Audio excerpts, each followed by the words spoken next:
Joker, bloody joker. అది ఒక ఏనుగు గుంపు. ఒకళ్ళు ఇద్దరు కాదు, 100 మందికి పైగా ఉన్నారు. వాళ్ళని కాదని ఒక్కరు కూడా ఆ భూమి మీద కాలు పెట్టలేరు. వాళ్ళ బలం వాడొక్కడు, రావణుడు. 100 తలల రావణుడు. నా సాయం లేకుండా నువ్వు వాళ్ళని ఏమీ పీకలేవురా. మాట్లాడుతున్నావుగా, మాట్లాడుచో. ఎందుకు రమ్మంతరు చూస్తారు? సుల్తాన్,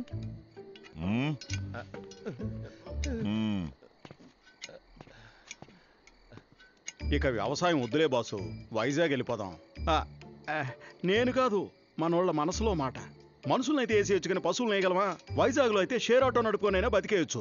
ఇవన్నీ ఇక్కడికి రాకముందు ఆలోచించాలి. వచ్చి చేయాల్సిందంతా చేసాం. ఈ ఊరు సమస్య తీరే వరకు ఇక్కడే ఉండాలి. ఓ సంతేనా? 1 గంట టైం ఇవ్వు సుల్తాన్. ఈ ఊరిని ఇబ్బంది పెట్టే నా కొడుకుల తలాలు నరికి నీ కాళ్ళ ముందు ఉంచుతాం. మేము వెళ్ళి మోటా ముళ్ళి సర్దేసుకొచ్చా. అట్ట చూడ మాకయ్యా.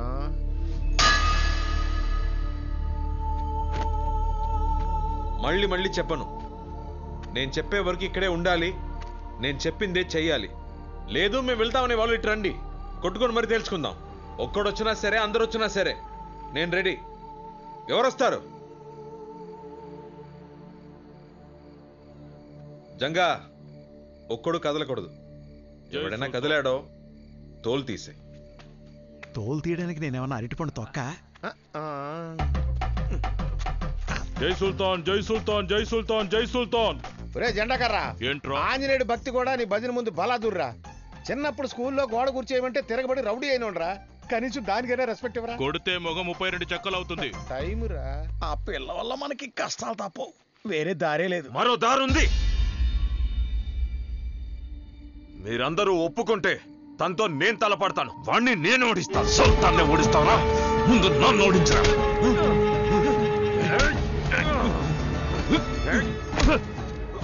ఆపండ్రా, ఆపని చెప్తున్నాను కదా. ఎందుకు ఇలా గొడవ పడుతున్నారు?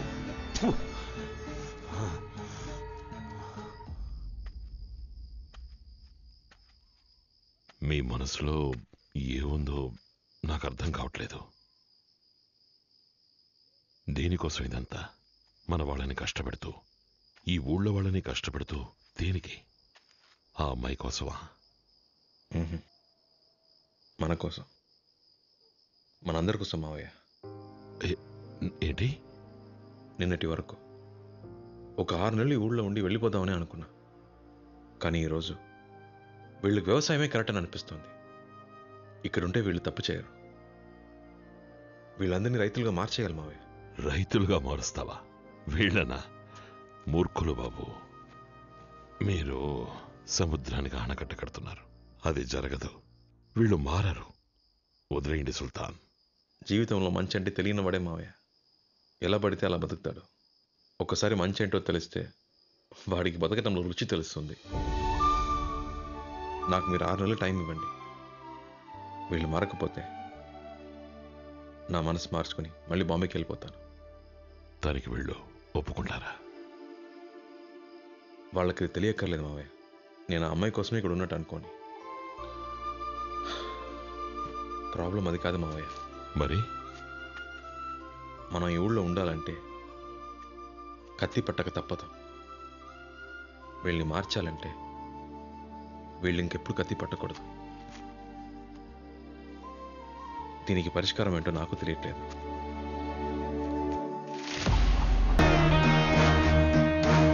వావ్, రావణుడు, 100 తలల రావణుడు.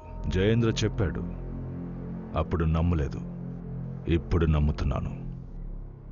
నేను రావణుడినే, కానీ నాకు ఒకటే తల. But that's okay. డబ్బులిస్తే 100 ఏంటి, 1000 తలలు కూడా మనకి మొలుస్తాయి. So money matters. ఈ ఊరు నీకు ఏమిచ్చుంటుంది? దానికన్నా నేనెక్కువ ఇస్తాను. ఈ సెకండ్ నుంచి నువ్వు, నీ రౌడీలు నా కింద పనిచేయాలి. ఈ మట్టిలో ఓ చిన్న మొలక కూడా రాకూడదు. వీళ్ళు రౌడీలు కాదు, నా అన్నలు. సరే, నీకు ఏం కావాలన్నా నేనిస్తాను. ఈ భూమి, ఆ కొండ నాకు కావాలి. నువ్వు నా కింద పనిచేయి.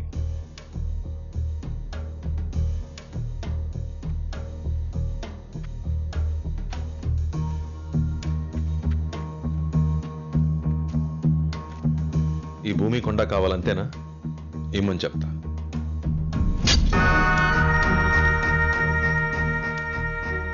ఆరు అడుగులు సరిపోతుందా? బలం ఉంది కదా అని శత్రువుల్ని పెంచుకోకు. ఇక నీ అన్నల తలకాయలని అప్పుడప్పుడు లెక్క పెడుతూ ఉండు. నెక్స్ట్ టైం నేను ఇలా ఓపిగ్గా మాట్లాడు.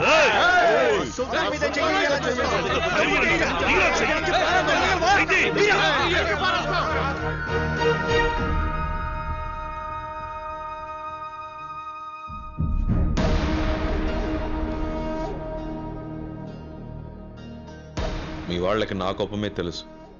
మా అన్నుల కోపం ఎలా ఉంటుందో తెలియదు. మీరు తట్టుకోలేరు. ఇది వీళ్ళ నేల, వీళ్ళ మట్టి. ఈ ఊరి వాళ్ళ బాధలు చూడలేకే ఒకడిని చచ్చేలా కొట్టాను. ఇప్పుడు నేను ఇక్కడి మనిషిని. జోలికొస్తే నరిక్కేస్తా.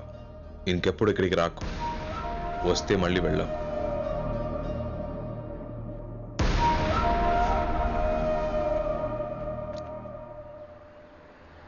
చాలా ఎక్కువ మాట్లాడాడు సార్.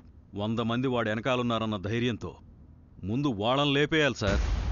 100 మంది వాడి వెనకాల లేరు.